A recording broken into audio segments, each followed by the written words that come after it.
நீதி நெறி கதைகள். கதையோட தலைப்பு குட்டி குட்டி இட்லி. யார் யாருக்கெல்லாம் குட்டி குட்டி இட்லியும் தோசையும் ரொம்ப பிடிக்குமோ நம்மளோட சேனலை அப்படியே சப்ஸ்கிரைப் பண்ணிக்கோங்க. வாங்க இப்போ கதைக்குள்ளே போகலாம். கல்பனாவும் சுஜியும் மாமியார் மருமகள். கல்பனா மாமியார், சுஜி மருமகள். 2 பேருமா சேர்ந்து மாவரைச்சி வியாபாரம் பார்த்துட்டு இருந்தாங்க.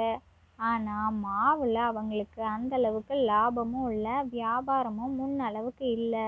கல்பனா தான் முன்னாடி மாவு வியாபாரம் பார்த்துட்டு இருந்தாங்க. அதுக்கப்புறம் சுஜிக்கு கல்யாணமாகி வந்தாங்கல்ல, அப்போவே மாமியார் கூட இவங்களுமா சேர்ந்து வியாபாரம் பண்ணுறதுக்கு வந்துட்டாங்க. அப்படி தான் 2 பேரோட வியாபாரமும் நல்லா போயிட்டு தான் இருந்தது.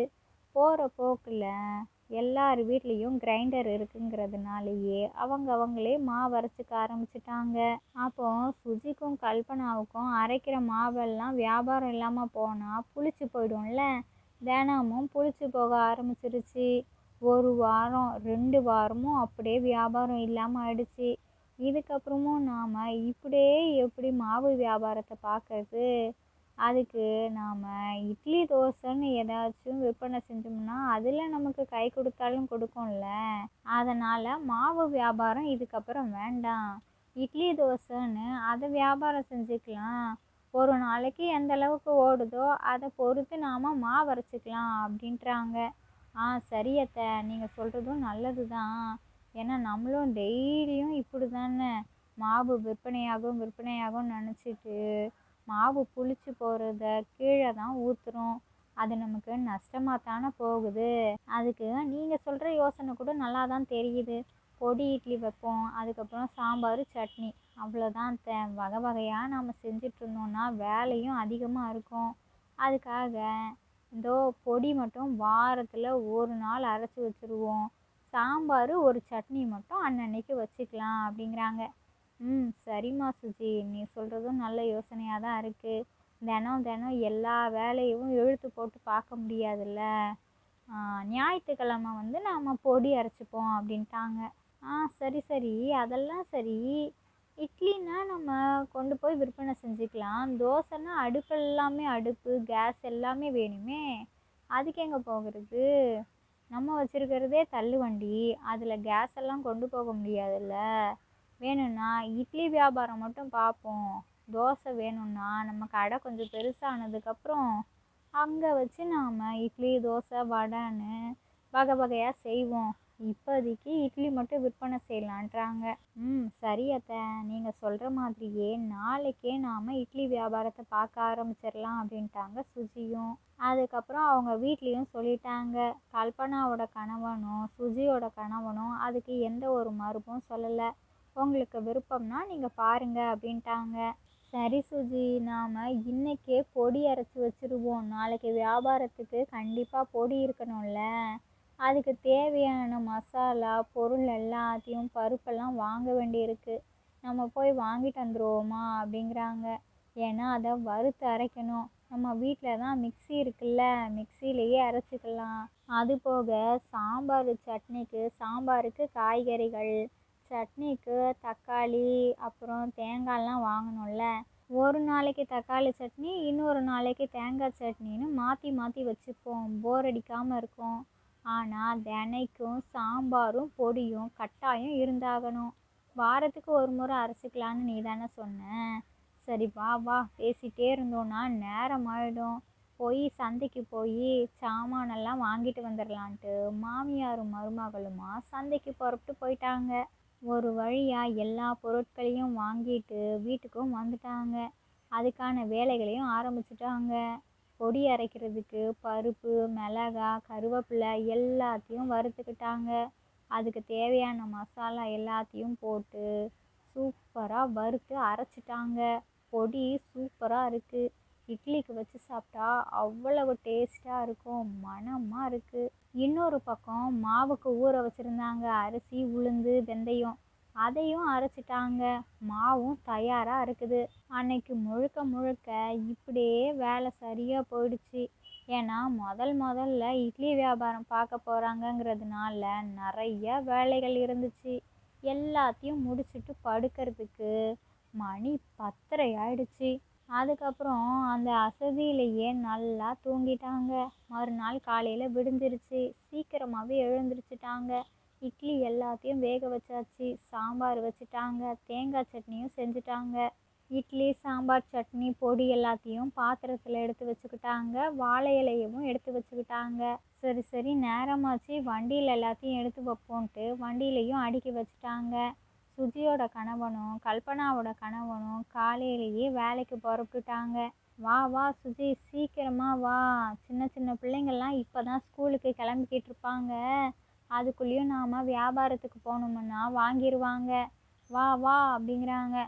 இந்த வரேன் கதவை அப்புறம் கேட்டெல்லாம் சாத்திட்டு வரேன்ட்டு எல்லாத்துக்கும் பூட்டிட்டு சுஜியும் கல்பனாவும் வியாபாரத்துக்கு கிளம்பிட்டாங்க. இட்லி இட்லி இட்லி இட்லி அப்படின்ட்டு கல்பனா சத்தம் போட்டு சொல்லிகிட்டே வராங்க. அதை கேட்குற சுஜிக்கு சிரிப்பாக வருது. என்ன அத்தை இப்படி இட்லி இட்லின்னு கூவிக்கிட்டே வராங்க? இவங்க பின்னாடியே நானும் சொல்லவா இல்லை வேண்டாமா? நான் சட்னின்னு சொல்லவா அப்படின்னு நினச்சிக்கிட்டு சட்னி சட்னி சட்னி சட்னி அப்படிங்கிறாங்க சுஜி. அதை பார்த்தோன்னையும் சுஜியோட மாமியார் கல்பனாவுக்கு சிரிப்பு தாங்க முடியலை. என்ன சுஜி, நான் இட்லி இட்லின்னு கூவிக்கிட்டே வரேன், நீ சட்னி சட்னின்னு கூவிக்கிட்டே வரியே. இதை பார்த்தா ஊரில் உள்ள ஜனங்க சிரிக்க போகிறாங்க. எனக்கே சிரிப்பை அடக்க முடியல அப்படிங்கிறாங்க. அதுக்கு உடனே சுஜி சொல்கிறாங்க, அப்போ பின்ன என்னத்த, நீங்கள் இட்லி இட்லின்னு சொன்னீங்கன்னா நான் மட்டும் உங்கள் பின்னாடி சும்மாவா வர்றது? வேற என்ன இருக்குது, சட்னி தானே. சட்னி சாம்பார்னு சொல்கிறதுக்கு பதிலாக சட்னி சட்னின்னு சொன்னேன். இதில் என்ன இருக்குது? வாங்கத்த, இல்லைன்னா நான் எதையும் சொல்லாமல் வரவா? எனக்கும் ஆசையாக இருக்குது நீங்கள் சொல்கிறத பார்க்கும் பொழுது. வாய் சும்மா இருக்க மாட்டேங்குது. இப்படி ஏதாச்சும் சொன்னாவாச்சும் வியாபாரம் களை கட்டுதான்னு பார்ப்போம். இப்படியே நாம் மெயின்டைன் பண்ணலாம் அப்படிங்கிறாங்க. சரி என்னமோ பண்ணுவோம், ஆனால் வியாபாரம் நல்லா ஓடினா சந்தோஷந்தான் அப்படிங்கிறாங்க கல்பனா. சரி சரி வா வியாபாரத்தை பார்ப்போன்னு இட்லி இட்லி சட்னி சட்னி அப்படின்ட்டு கூவிக்கிட்டே போகிறாங்க. என்னது இட்லி இட்லி சட்னி சட்னியா? புதுசாக ஏதோ விற்பனை செய்கிற மாதிரி இருக்குது போல இருக்குதுன்ட்டு ஒருத்தவங்க நடந்து வந்து என்னம்மா விற்கிறீங்க அப்படின்ட்டு கேட்குறாங்க. அதுக்கு கல்பனா சொல்கிறாங்க, இட்லி சட்னி பொடி சாம்பார் எல்லாமே இருக்குது. 3 இட்லி 10 ரூபா, உங்களுக்கு எவ்வளோக்கு வேணும் அப்படின்ட்டு கேட்குறாங்க. என்னது 3 இட்லிக்கு 3 வகையான சைடிஷா? சட்னி சாம்பார் பொடியா? சரி தாங்க பார்ப்போம். இட்லி நல்லா பஞ்சு மாதிரி மல்லிப்பூ இட்லி மாதிரி இருக்கான்னு பார்ப்போம். கொண்டாங்க அப்படிங்கிறாங்க. சரி சரி இட்லி வச்சு கொடு அந்த வாழை இலையில் அப்படிங்கிறாங்க சுஜிக்கிட்ட. இதோ வைக்கிறேன் அப்படின்ட்டு சுஜியும் 3 இட்லி வச்சு கொஞ்சமாக பொடி தேங்காய் சட்னி சாம்பார் எல்லாம் வச்சு தராங்க. இந்தாங்கண்ணே வாங்கிக்கோங்கன்னு கொடுக்குறாங்க. அவ்வளவு மனமாக இருக்குது. டேஸ்ட்டும் எப்படி இருக்கும், நல்லா தான் இருக்கும்னு நினச்சிட்டு வாயில் வைக்கிறாங்க. சாஃப்டாக இருக்குது இட்லி. வாயில் வச்சோன்னையும் ஏதோ தேன் உள்ளே போகிற மாதிரி லபக்கு லபக்குன்னு சாப்பிட்டு முடிச்சிட்டாரு. அதுக்கப்புறம் பேக்கெட்டில் காசு எடுக்கிறாங்க. 20 ரூபாவா இருக்குது. இந்தாங்க 10 ரூபா தானே, 20 ரூபா இருக்குது, மிச்சம் 10 ரூபாவை கொடுங்க அப்படின்ட்டு கேட்குறாங்க. ஆனால் நாங்கள் இப்போ தான் வியாபாரத்தை ஆரம்பிச்சிருக்கிறோம், சில்லறை நீங்களே கொடுத்துருங்க.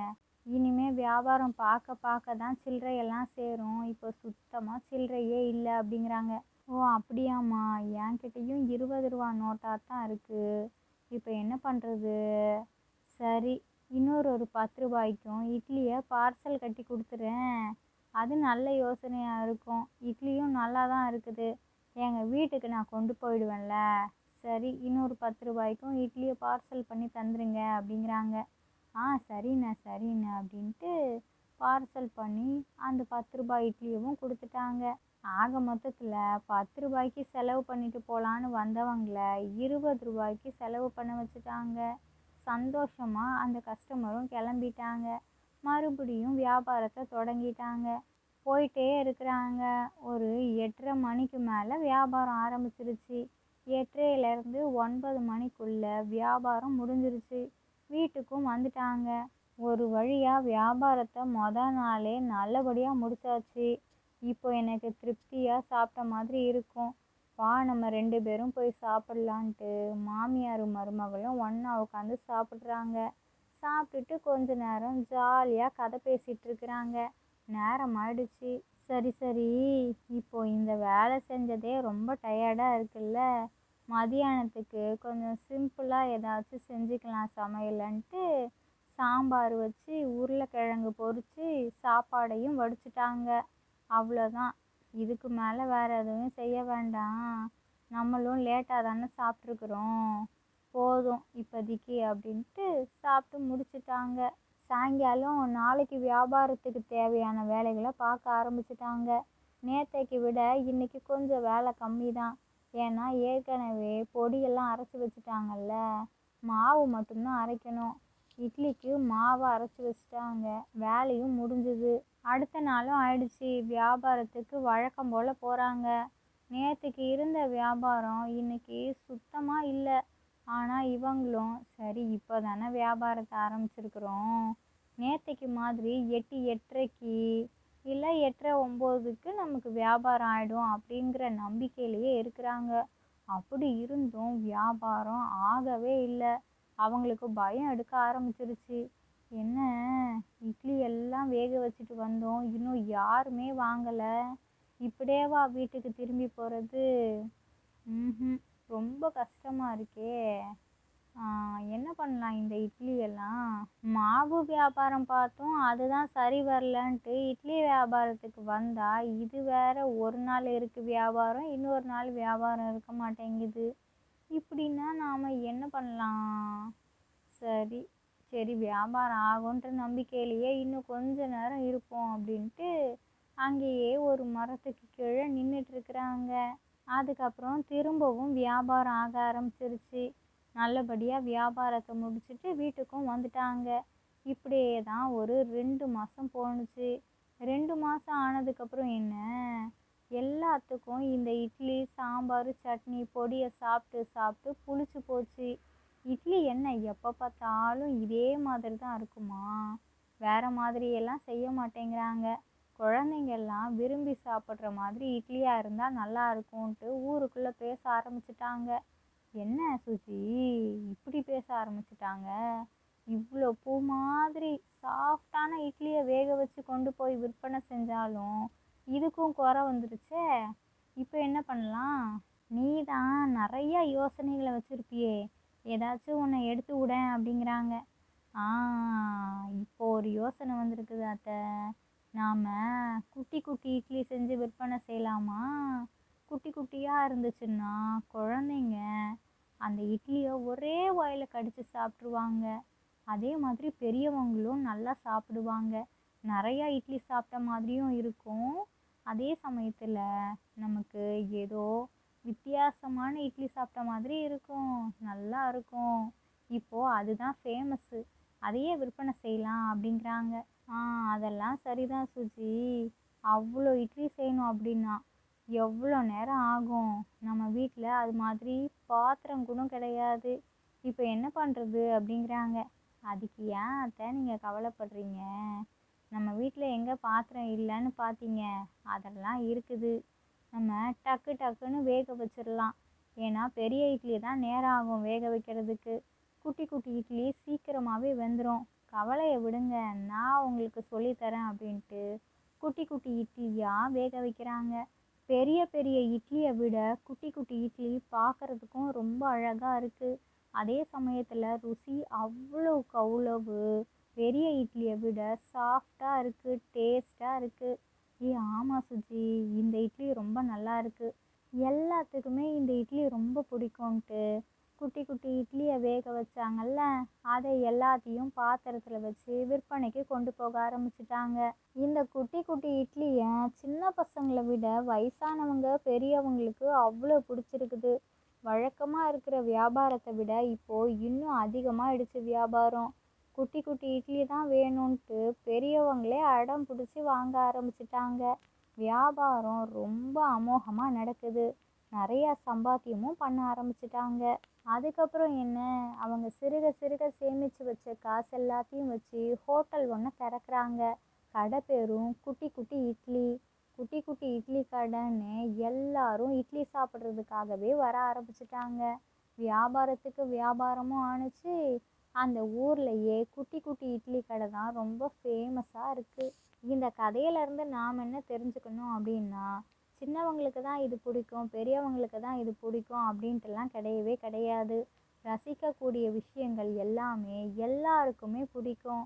ஆக மொத்தத்தில் மனுஷங்களோட மனசு குழந்த மனசு. பிடிச்ச விஷயங்களை செஞ்சுக்கிட்டு சந்தோஷமாக இருங்க. இந்த கதை பிடிச்சிருந்தா லைக் பண்ணுங்கள், ஷேர் பண்ணுங்கள். உங்களோட கருத்துக்களை கமெண்ட் பாக்ஸில் கமெண்ட் பண்ணுங்கள்.